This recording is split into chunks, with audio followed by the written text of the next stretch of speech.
I found something. His voice cracked over the line. Come to my studio. Don't mention it to your wife yet.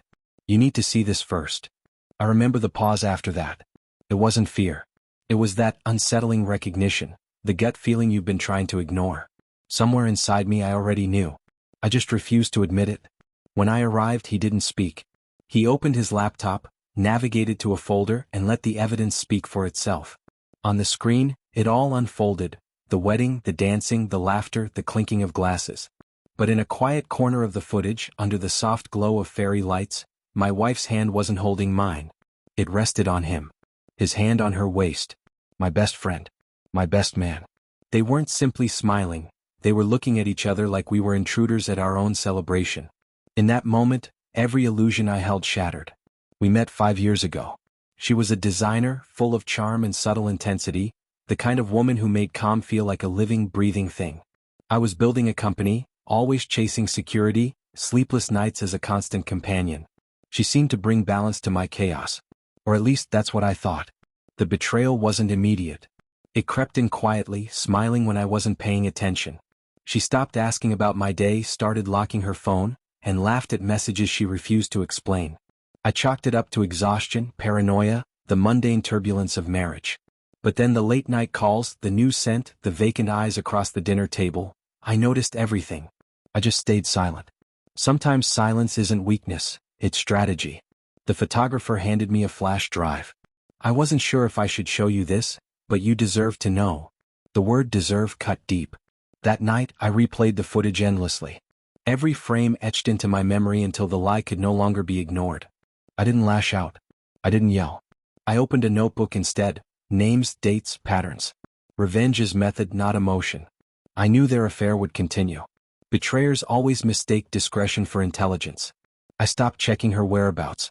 I stopped coming home early. I smiled more, played the part. She thought guilt suited her. It made her sweeter, more tender. Meanwhile, I quietly began reclaiming what was mine. I started with our finances. Every shared account, investment, and property was methodically and legally secured back under my control. Loopholes exist for those who plan ahead. She signed agreements without reading, trusting blindly. That trust was her undoing. Next, my so-called best friend. He worked under a contract I could manipulate. I didn't confront him. I redirected projects subtly, clause by clause, until his business started bleeding. By the time he realized, his professional reputation was quietly tarnished. He called it misfortune. I called it balance. 3 months later, the thrill of their secret had faded. She was restless, impatient. He was struggling.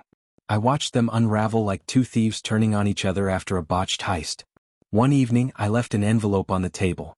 No words, just photographs, moments frozen in betrayal. When she returned, she saw the evidence before she saw me. Her face went pale.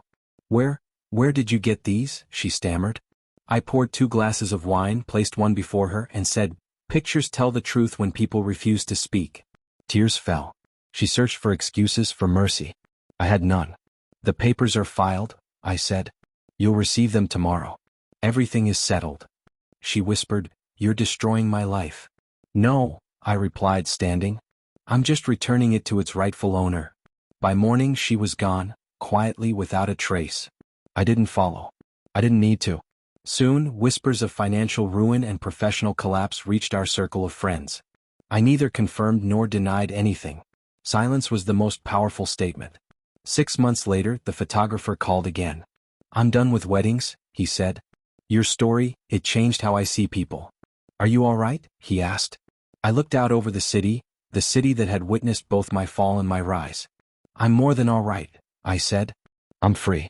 Not through forgiveness, not through mercy, but through reclaiming what was mine. There's a strange peace in that.